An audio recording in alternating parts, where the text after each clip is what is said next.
In the gleaming financial district of downtown, where glass skyscrapers touched the clouds and luxury cars lined the streets, lived Alexander Chen, the 45-year-old CEO of a successful tech company.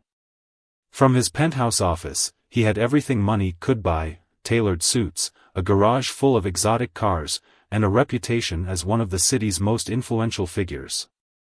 Yet something had been gnawing at him lately, a growing unease about the disconnect between his world and the reality faced by ordinary people. It all started when he overheard a conversation between two janitors discussing their struggles with the local bank branch. They spoke of hidden fees, arbitrary account closures, and dismissive treatment simply because they didn't meet certain income thresholds. The words haunted Alexander, especially since his company had millions deposited in that very same bank. That evening, as he drove past a homeless shelter in his Ferrari, he noticed a long line of people waiting for basic services. Many of them clutched banking documents, their faces etched with worry and frustration. It was then that an idea took root in his mind, one that would either confirm his worst fears about the banking system or prove them unfounded. Alexander decided to go undercover as a homeless person to experience firsthand how banks treated society's most vulnerable members. He knew it wouldn't be easy, but his position of privilege gave him a unique opportunity to expose any systemic discrimination and potentially create meaningful change. Working with a trusted friend who ran a homeless outreach program, Alexander began his transformation. He traded his designer clothes for worn-out jeans and a threadbare jacket from a thrift store. He let his usually well-maintained beard grow wild and unkempt. His friend helped him understand the daily challenges faced by homeless individuals and taught him how to blend in without drawing unwanted attention. The plan was to visit different branches of major banks across the city, attempting to open accounts and seek basic banking services. He would document everything, every interaction, every policy explanation, every subtle look of disdain or moment of compassion. His friend would keep track of his whereabouts and maintain a secure channel for emergencies. As Alexander prepared for his first day undercover, he looked at himself in the mirror of a public restroom. The reflection showed a different person, someone society often chose to ignore. He felt a mix of anxiety and determination, knowing that what he was about to experience would be far removed from his comfortable corporate life.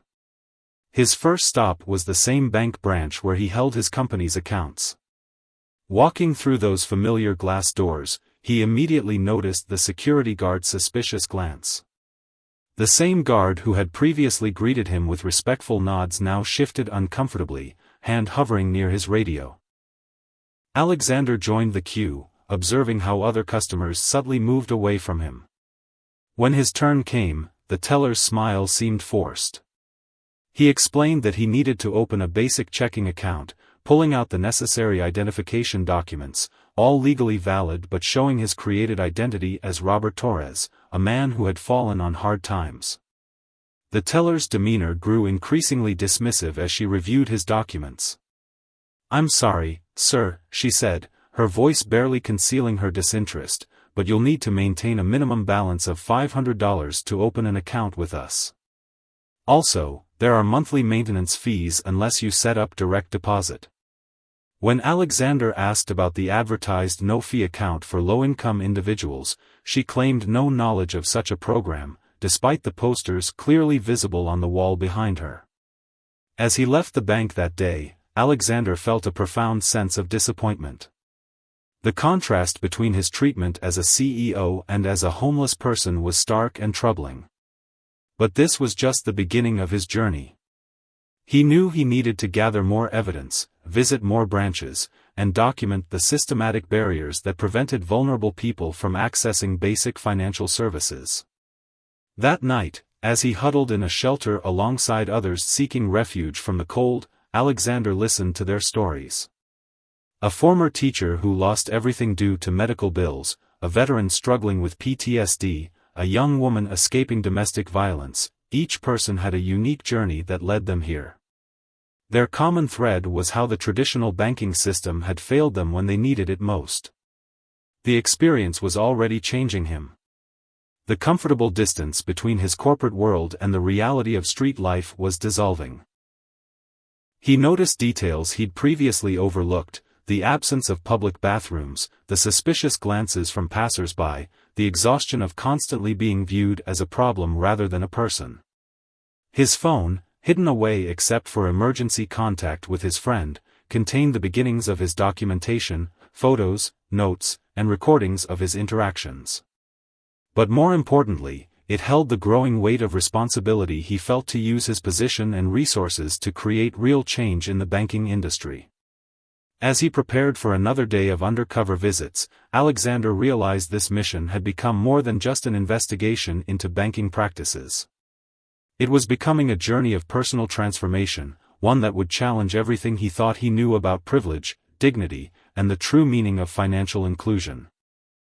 After a week of living on the streets, Alexander's undercover investigation took an unexpected turn. While waiting in line at a different bank branch, he met Raj, an elderly former accountant who had lost everything during the recent economic downturn. Raj's story particularly struck him. Here was a man who had spent his entire career helping others manage their money, now unable to access basic banking services himself. The two men struck up a conversation, and Raj shared his extensive knowledge of banking regulations and customer rights. He explained how banks often circumvented these regulations through various loopholes, particularly when dealing with vulnerable populations. This information proved invaluable to Alexander's investigation, giving him specific points to watch for during his interactions with bank staff. One morning, Alexander gathered his courage to visit the city's most prestigious bank branch, located in the heart of the financial district. The marble floors and crystal chandeliers created a stark contrast to his weathered appearance. As he approached the help desk, he could feel the weight of judgmental stares from both customers and employees. The personal banker who finally agreed to meet with him, David, seemed more interested in getting Alexander out of the building than providing actual assistance. When Alexander inquired about opening a basic account, David repeatedly steered the conversation toward premium services with high minimum balances, ignoring his stated needs and circumstances. Perhaps, David suggested with barely concealed disdain, you might be more comfortable visiting one of our branches in other neighborhoods. The implication was clear: Alexander's appearance made him unwelcome in this establishment. What David didn't know was that Alexander had recorded every word of their interaction on his concealed phone.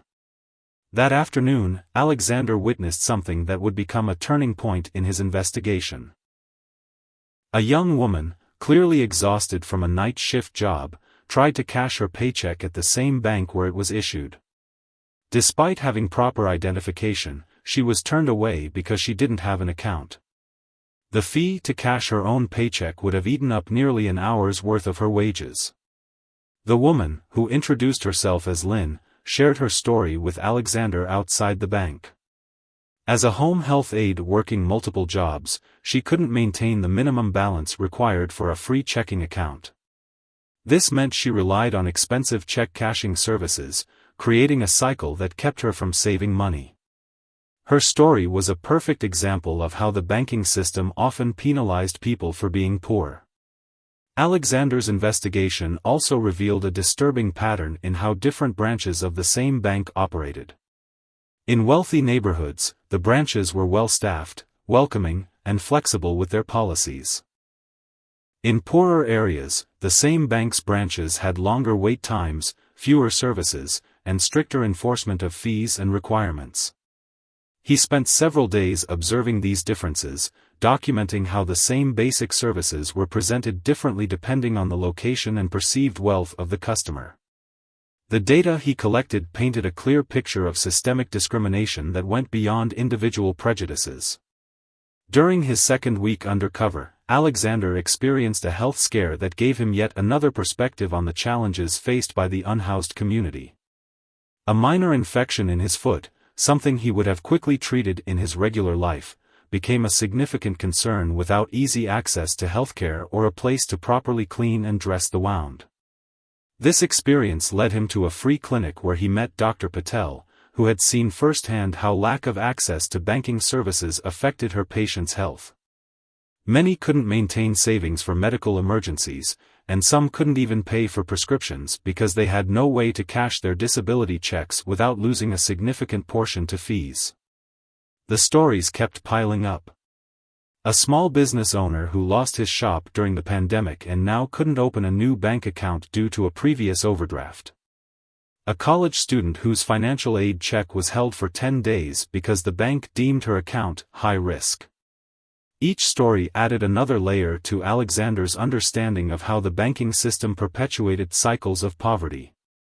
As he compiled his findings, Alexander began to see how his own bank's policies, which he had previously viewed through the lens of business necessity, created nearly insurmountable barriers for many people. The required minimum balances, maintenance fees, and hold times on deposits weren't just inconveniences, they were obstacles that kept people trapped in financial instability. One particular incident stood out. He witnessed a bank manager refuse to accept a valid government-issued ID from a Native American customer, claiming they needed additional verification. The customer, who had traveled from a reservation several hours away, was forced to leave without completing their transaction. The quiet dignity with which they handled the discrimination made the incident even more heartbreaking. By the end of the second week, Alexander had filled numerous notebooks with observations and collected hours of recorded interactions. But more importantly, he had gained something that would prove invaluable to his mission: the trust and friendship of the community he was trying to help.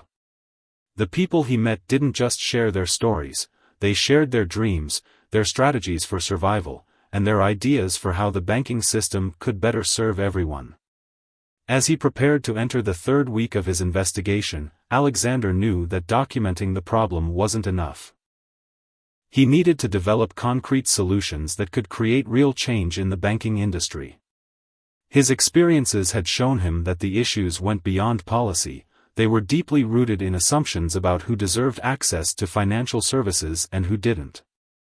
As Alexander entered the third week of his undercover investigation, a chance encounter changed everything.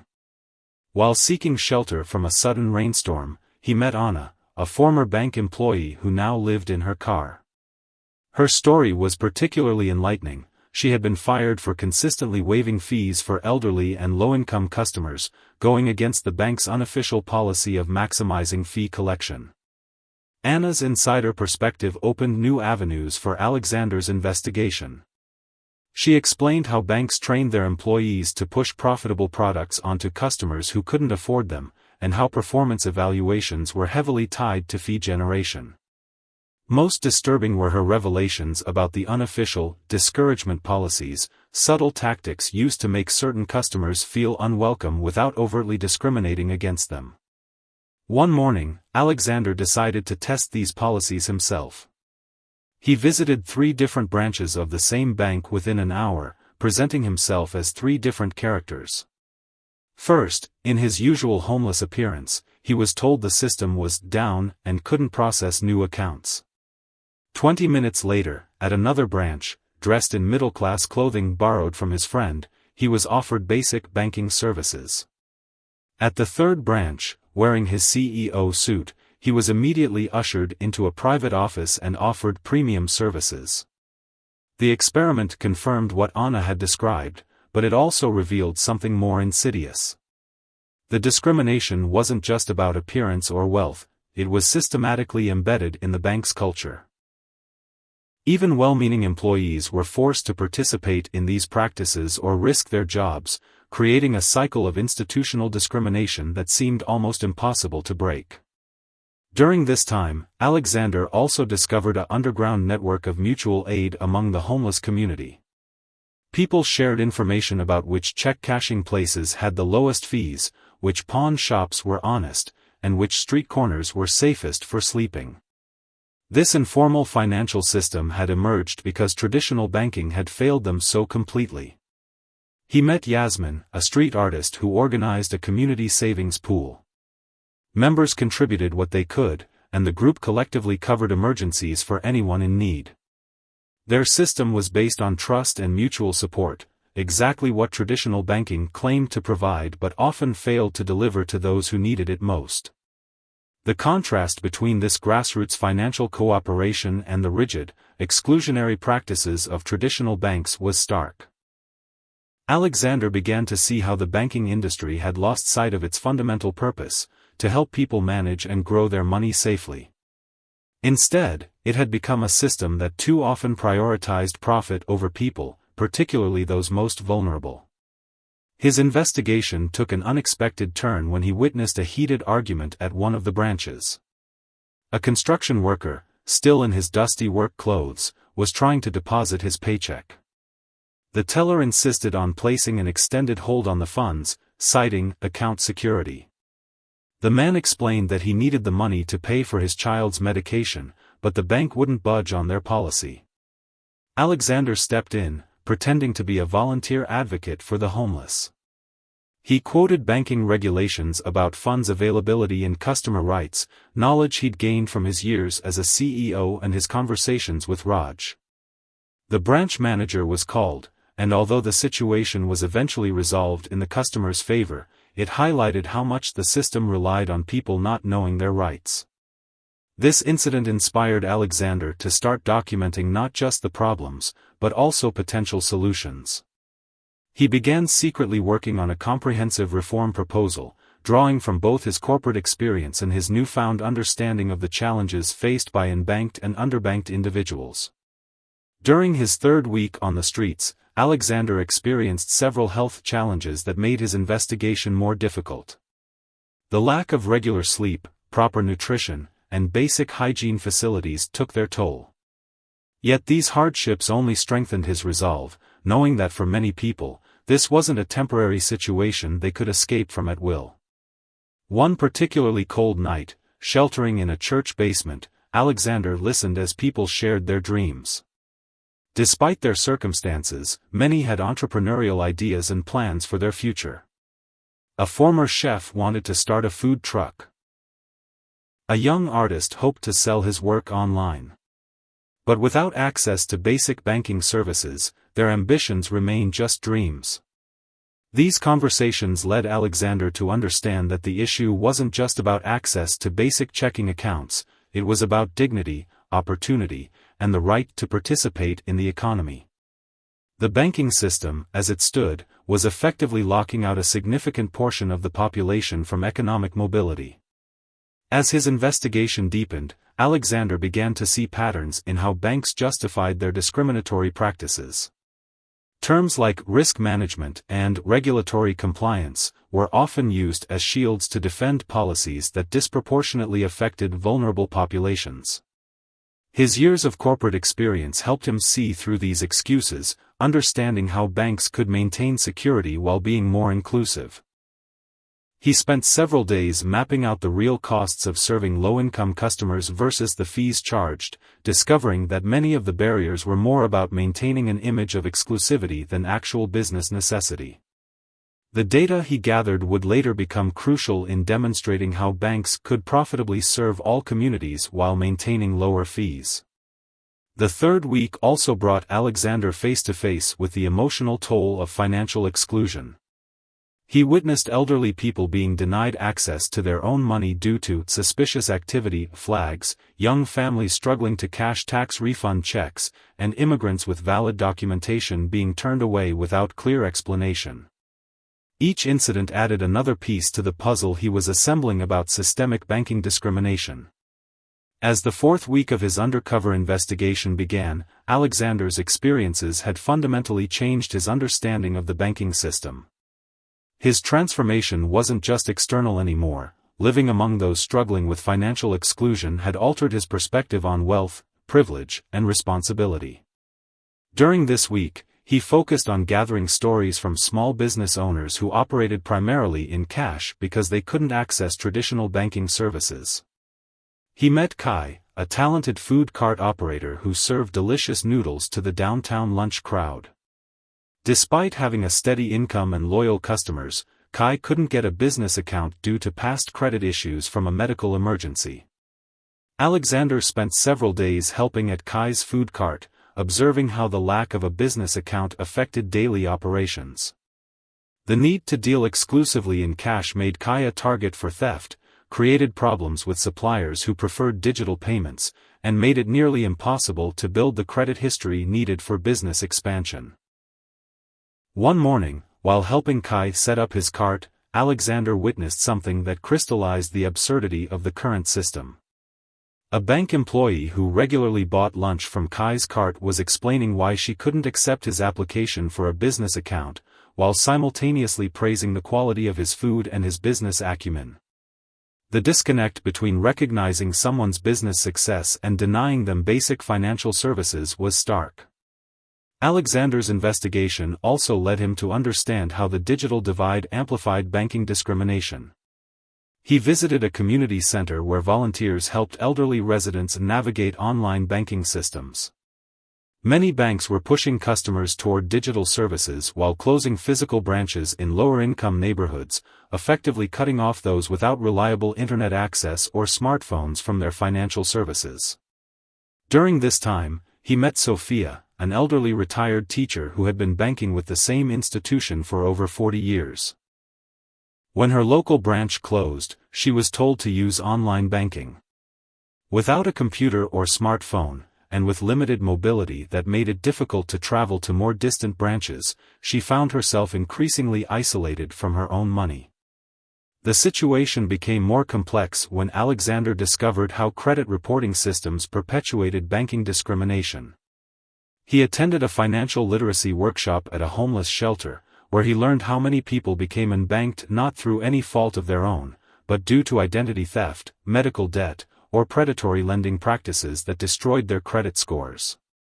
Through his connections in the homeless community, Alexander was introduced to a group of gig economy workers who faced unique banking challenges. These hardworking individuals earned regular income through various apps but struggled to maintain bank accounts due to irregular deposit patterns that triggered suspicious activity alerts. The very nature of their work, which helped them survive, was being used against them by the banking system. One particularly eye-opening experience came when he accompanied Rita, a house cleaner, to cash her weekly payments. The check cashing store charged her nearly 10% of her earnings, money she desperately needed for basic necessities. When Alexander helped her calculate how much she lost to such fees annually, the total was shocking, enough to have paid for 2 months' rent. As his documentation grew, Alexander began organizing his findings into clear patterns of systemic barriers. He identified 5 major areas where banks consistently failed vulnerable populations: account accessibility, fee structures, identification requirements, minimum balance requirements, and customer service discrimination. Each category was supported by dozens of personal stories and documented incidents. The turning point came when he met a group of former bank employees who had quit their jobs due to ethical concerns. They shared internal documents and personal experiences that revealed how banks trained their staff to discourage certain customers while maintaining plausible deniability. This information would prove invaluable in crafting solutions that addressed both obvious and subtle forms of discrimination. Alexander spent several days investigating how banks handled government benefit payments. He discovered that despite federal regulations requiring banks to provide certain services to benefit recipients, many institutions found ways to make the process so cumbersome that people gave up and turned to expensive alternative financial services.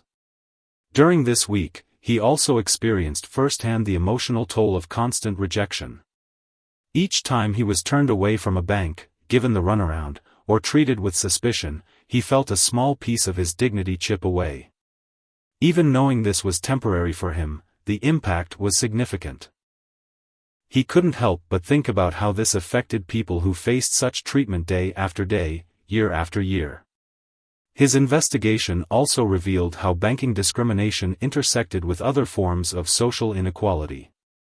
He observed how language barriers were used as an excuse to deny services, how disabled individuals struggled with inaccessible facilities, and how racial profiling influenced security personnel's behavior toward customers. One afternoon, Alexander witnessed a powerful moment of community solidarity. When a young mother was denied access to her account due to an expired ID, several regular customers in the bank lobby offered to vouch for her identity. Though the bank still refused her transaction, the spontaneous show of support demonstrated how communities naturally came together to fight against unfair treatment. As the fourth week drew to a close, Alexander began preparing for the next phase of his mission. He had gathered enough evidence to prove systemic discrimination, but he knew that exposing the problem wouldn't be enough. He needed to develop practical, implementable solutions that would make banking truly accessible to everyone. As the fifth week of his undercover investigation began, Alexander felt the weight of responsibility growing heavier. His phone contained hundreds of recordings, his notebooks were filled with stories, and his heart was heavy with the knowledge of how deeply the banking system had failed so many people. But he knew that gathering evidence was only the first step. Now he needed to prepare for the most challenging part of his mission, creating real change. During this crucial week, Alexander focused on understanding the technical and regulatory aspects of banking discrimination. He connected with Priya, a former bank compliance officer who now ran a nonprofit helping people navigate the financial system. Her insights into banking regulations and compliance requirements helped him identify where banks could make changes without compromising security or regulatory requirements. One morning, while discussing banking policies with Priya at a local coffee shop, they witnessed a telling incident. A group of construction workers, still dusty from their job site, entered the bank across the street. Through the windows, Alexander and Priya watched as the workers were directed to a single teller window, while other customers were invited to comfortable seats to wait for personal bankers. This subtle form of segregation was exactly the kind of discriminatory practice that often went unnoticed by those not looking for it. Alexander spent several days working with Priya to develop practical solutions to the problems he documented. They focused on creating proposals that banks couldn't easily dismiss, ideas that would make banking more accessible while still being profitable and secure. His experience as a CEO helped him understand the business side, while his time on the streets had shown him the human cost of current practices. During this week, Alexander also discovered an underground network of community banking alternatives. In a church basement, he found a group of small business owners who had created their own lending circle, pooling resources to help each other with emergency expenses and business expansion. Their system, based on trust and mutual support, achieved what traditional banks claimed was impossible: near-perfect repayment rates among people considered high-risk by conventional standards. The contrast between these community-based solutions and traditional banking practices sparked an idea. Alexander began developing a hybrid model that would combine the best aspects of community lending circles with the security and scale of traditional banking. His proposal included reduced fees, flexible ID requirements, and community-based credit assessment methods. As he refined his plans, Alexander continued gathering evidence. He visited more bank branches, this time paying special attention to how policies were selectively enforced. He noticed how the same bank that strictly enforced minimum balance requirements for some customers would readily waive fees for others. The pattern was clear: the more affluent the customer appeared, the more flexible the bank became. One afternoon, Alexander met June, a small grocery store owner who had been trying to open a business account for months. Despite having a successful business and all the required documentation, banks kept finding reasons to deny his application. Alexander helped June document his attempts, creating a clear record of how arbitrary and inconsistent the bank's requirements seemed to be. The turning point came when Alexander witnessed a particularly disturbing incident at a busy branch. An elderly veteran, attempting to cash his benefit check, was treated with such dismissiveness that he broke down in tears. The man had served his country for decades, yet couldn't access his own money without facing humiliation. This moment crystallized everything wrong with the current system. Working late into the nights at various shelters, Alexander began drafting a comprehensive reform proposal. His plan included practical solutions like tiered account systems with no minimum balances, alternative ID verification methods, and community banking representatives who would work directly with underserved populations. He knew that any solution would need to be both profitable for banks and accessible to customers. During this week, Alexander also focused on gathering data about the true costs of serving low-income customers. He discovered that many of the banking industry's assumptions about the profitability of serving this population were based on outdated models and prejudices rather than actual data. His business background helped him create financial models showing how banks could profitably serve all communities while maintaining lower fees. He spent time with a group of unhoused teenagers who showed him how they managed money without bank accounts. Their innovative use of prepaid cards and mobile payment apps demonstrated both their financial literacy and the banking system's failure to adapt to changing times. These young people weren't financially illiterate, they were financially excluded.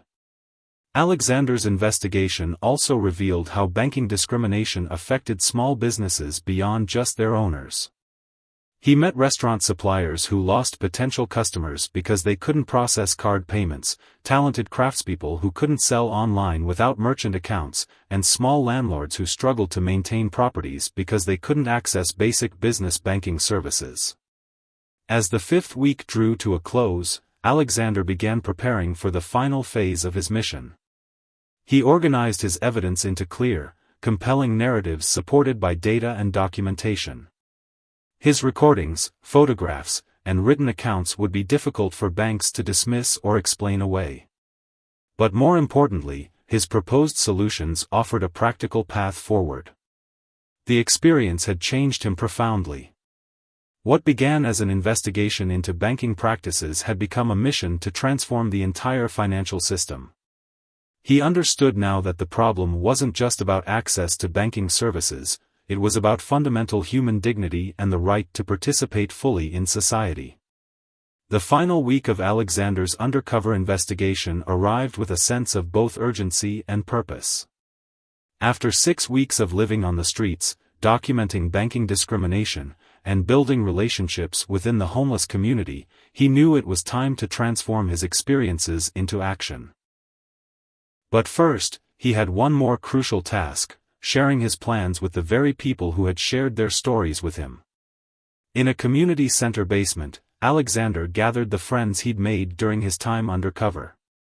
Raj, Anna, Yasmin, Kai, Sophia, Rita, Priya, and many others sat in a circle as he revealed his true identity. The room fell silent as he explained who he really was and why he had gone undercover. Some faces showed surprise, others betrayal, but as he continued to speak, sharing his plans for reform, the atmosphere began to shift. "I didn't come here to study you like specimens in a lab," he explained, his voice thick with emotion. "I came to learn, to understand, and to find ways to fix a system that's broken. But I need your help to make these changes real." He laid out his comprehensive reform proposal, now refined by weeks of first-hand experience and countless conversations. The group's response was cautiously optimistic. Many had heard promises of change before, but Alexander's detailed plans and his commitment to including their voices in the process felt different. They spent hours discussing the proposal, with each person contributing insights and suggestions based on their experiences.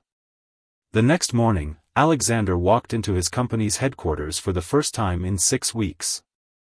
His appearance was back to normal, but everything else about him had changed. His executive team was shocked by his transformation and even more surprised by his immediate actions. He called an emergency board meeting, where he presented his findings and announced a bold plan. His company, as one of the bank's largest corporate clients, would use its influence to demand change.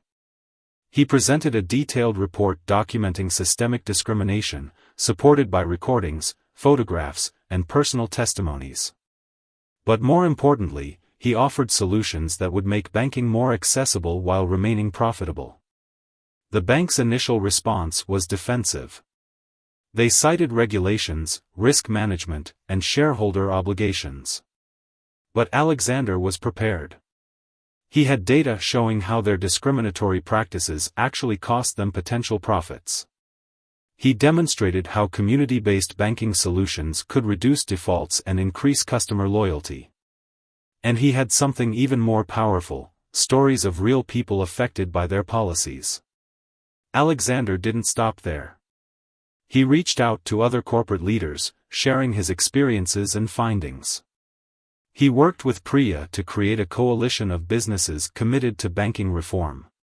Together, they developed a certification program for inclusive banking practices that would help customers identify banks committed to serving all communities fairly.